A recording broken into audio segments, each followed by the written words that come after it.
Today, we're cracking open a very, very old case file. We're going to play detective and unmask a microscopic criminal that's been hiding in plain sight for centuries. This is the story of how we diagnose one of humanity's most deceptive diseases. And believe me, this case has never been more urgent. Just look at Thailand, for example.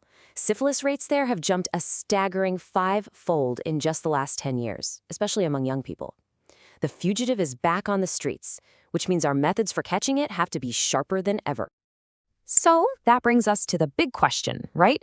When you're dealing with a disease that can look like pretty much anything, or sometimes nothing at all, how in the world do our lab detectives track it down?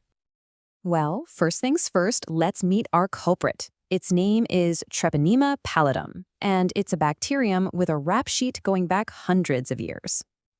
This little guy is perfectly built for stealth. It's a corkscrew-shaped spirochete, which means it literally drills its way through your tissue. And it's a total ghost in the lab. You can't grow it in a standard culture, and you can't even spot it with a regular light microscope. It's the ultimate microscopic escape artist. And its stealthiness goes way beyond its looks. The trail of clues it leaves behind is famously misleading. In fact, syphilis is known as the great imitator because its symptoms are always changing and can mimic dozens of other, less serious illnesses. Just look at this timeline. It shows the whole deceptive strategy. In stage 1, you get a single sore that just heals on its own. Easy to ignore. In stage 2, you get a rash and some flu-like symptoms. Again, easily dismissed. But then comes the really dangerous part, the latent stage. All the symptoms can vanish for years, even decades, while the bacteria are just hiding out, silently preparing for that final, devastating attack. Okay, so if the physical symptoms are totally unreliable, our detectives have to turn to their forensic kit. And that means looking for clues in a patient's blood. They're basically looking for 2 main types of evidence. I want you to think of it just like a crime scene.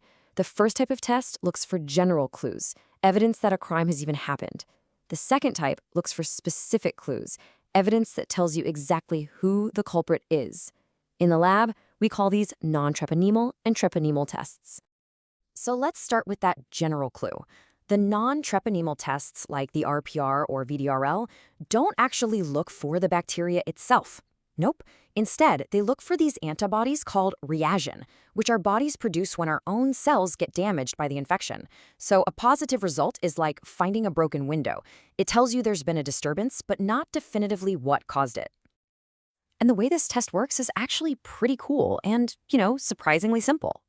A lab tech just mixes a patient's plasma with a solution full of tiny carbon particles. If those reagent antibodies, the broken window evidence, are there, they grab onto those particles and make them all clump together. You can literally see it happen with the naked eye. It's a fast, effective way to spot trouble. But to confirm our suspect, we need a specific clue, right? And that's where treponemal tests come in. These tests completely ignore the general damage and hunt for one thing and one thing only: antibodies made specifically to fight the Treponema pallidum bacterium. This isn't the broken window. This is the burglar's fingerprint. It's our smoking gun. These tests, like TPPA or the super-sensitive CMIA, are incredibly specific. And here's the crucial detail you have to remember. Once you have these antibodies, you pretty much have them for life. This means a positive test creates a permanent record, confirming you've been infected at some point, even if you were successfully treated years ago. So you've got these 2 very different types of clues. How do labs actually put them together to solve the case? Well, they generally follow one of 2 main investigative strategies, or algorithms. The traditional approach, the old-school way, is to screen for general clues first. You run a cheap, fast RPR test. If that comes back positive, then you run a more specific and often more expensive treponemal test to confirm you've actually got the right culprit. But lately, the modern approach is to just flip that whole thing around.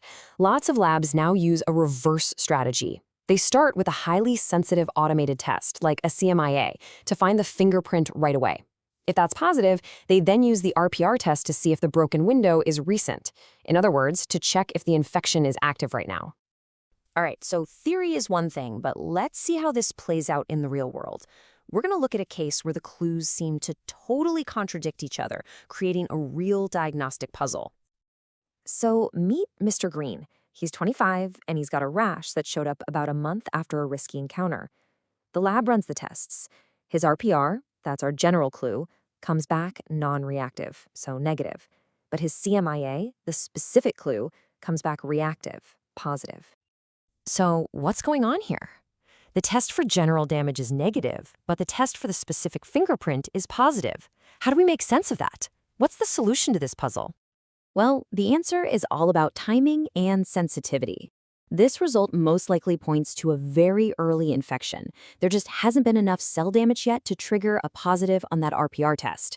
But the CMIA test is so incredibly sensitive that it can already pick up those specific antibodies, the very first trace of the culprit's fingerprint. The reverse algorithm caught it super early. So what's the verdict from all this detective work? After all that, why does cracking this particular case matter so much? Well, here are the key takeaways. First, this ancient disease is making a serious, modern comeback, and we have to be paying attention. Second, because it's the great imitator, we simply cannot rely on symptoms alone. The lab is our only reliable witness. Third, diagnosis is a two-step investigation, using both general and specific clues. And finally, these tests aren't just for the initial diagnosis. They're also crucial for monitoring treatment to make sure it's actually working. So, we've built this really clever system for tracking an incredibly elusive disease. But it leaves us with one last, kind of sobering thought. In this constant arms race between medicine and microbes, what new disguises will this ancient culprit come up with next? And will our forensic tools always be sharp enough to see through them?